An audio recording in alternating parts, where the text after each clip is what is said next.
Welcome to another edition of Our City. A few things going around the city of Elizabeth this week. On Tuesday, April 14th at 10 o'clock, I'll attend the Community Development Block Grants annual celebration of National Community Development Week, held at the main public library on Broad Street. This year's theme is CDBG on the Right Road. CDBG is a federal funded program that assists cities with improving the quality of life for residents, and this year's focus will be on foreclosures, which is also the beginning part of this show. On Thursday, April 16th at 10 o'clock, the grand opening of the Elizabeth Application Support Center.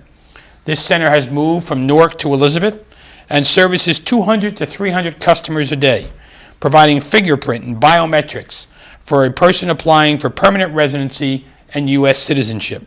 The center is located at 285-299 Broad Street. On Saturday, April 18th at 9 o'clock, I'll toss out the first pitch of this year's 5th annual Play Ball for Miracles charity event. All proceeds benefit the Children's Miracle Network. This event is held in Warnaco Park. We'll begin at field number 8, and Miss Erin Kelly will talk about this in the second half of the show. Later that morning at 11 o'clock, I'll join members of the Pro-Cuba Association in their annual elections. It's located at 9-13 Pro-Cuba Street. For more information, call 352-1074. And afterwards, the annual ceremony to commemorate the 1961 Bay of Pigs invasion at the Elizabeth Veterans Memorial Waterfront Park. In attendance will be individuals who fought in that ill-fated battle almost 50 years ago. And later that afternoon at 12 o'clock, I'll join the YMCA of Eastern Union County, the Elizabeth branch, in their Healthy Kids Day, which is a free, fun-filled day of activities designed to promote healthy kids and families in spirit, mind, and body. They celebrate making fitness fun, introduce kids to an array of YMCA programs that teach healthy behaviors and healthy ways. The event is located at 135 Madison Avenue. For more information, call 355-9622. And afterwards at 3 o'clock, the United Youth Annual Spring Fashion Show at the Mickey Walker Center at 800 Anna Street. And on Sunday, April 19th at 1:30, Boy Scout Troop 101 will have an Eagle Scout Court of Honor dinner for their newest Eagle Scouts, Daniel Capital and Brian Galvo. The Court of Honor will be held at Our Lady of Fatima Church, located on Spring Street. For more information, call 732-791-2448.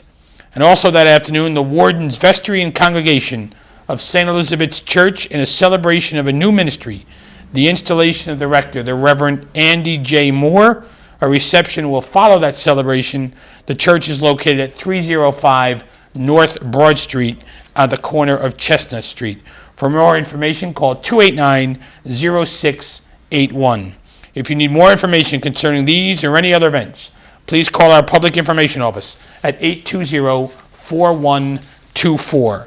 And in the first part of the show, we're talking about Community Development Block Grant Funding, known as CDBG. The supervisor of the Bureau of Community Development, Ms. Jessica Topolowski. Jessica, welcome to the show. Thank you, Mayor. It's a pleasure to be here. Tell us what CDBG is.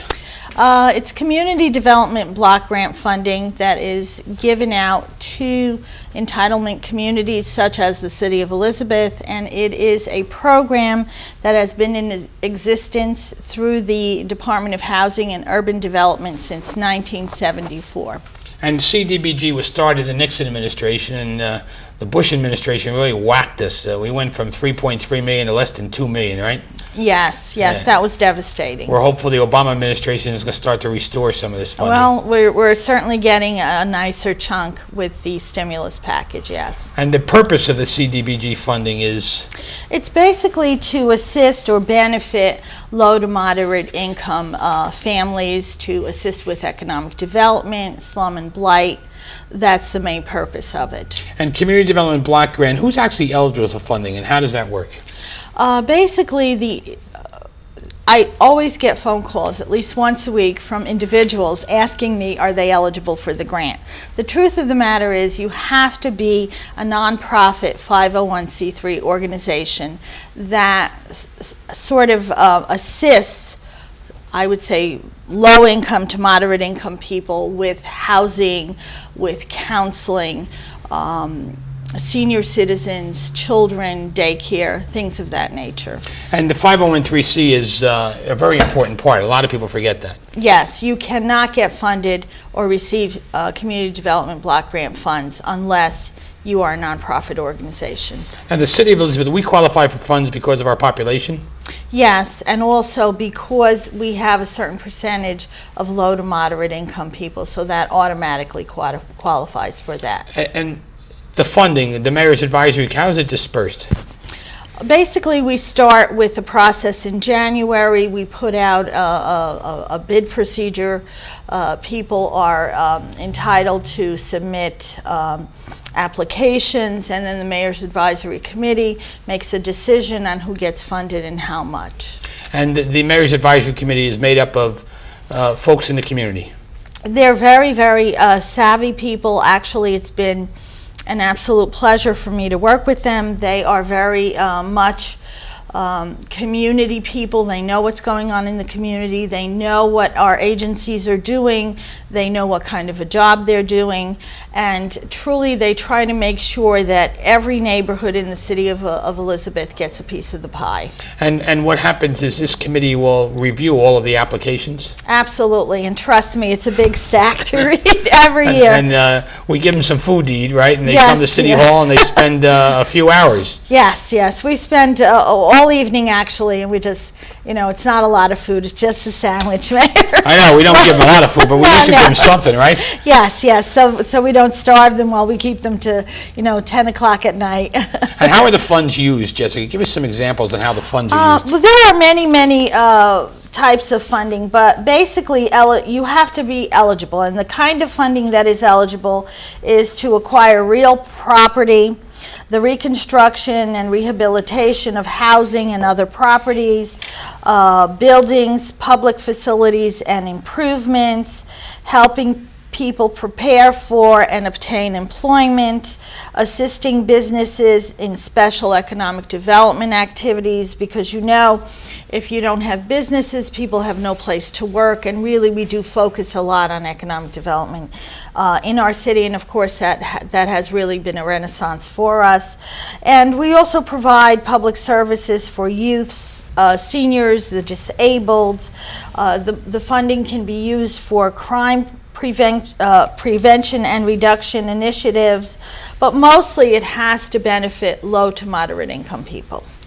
And the Department of Policy, the Department of Planning and Community Development, who's responsible for the funding applications? Does that come through your office, Jessica? Yes, I'm responsible for that. And you get phone calls, and if you're not a 501(c), you don't even get the application.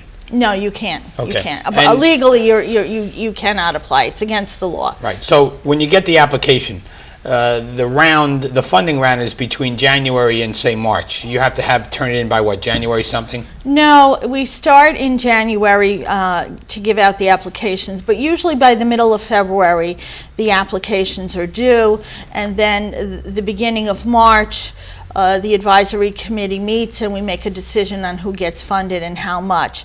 But this year, we did not receive a letter from HUD yet determining how much we're going to get. So we're going to be a little delayed in sending out or making a decision.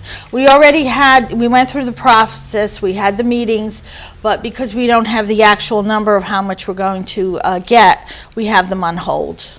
So, and then when the number comes in, we'll be able to Yes. tell. So we haven't gotten the total number yet. And is this under the old budget or is this under the new Obama budget? No, this, well, I guess it'll be the new Obama budget too. Right. I guess they haven't sort of ironed out all the little details.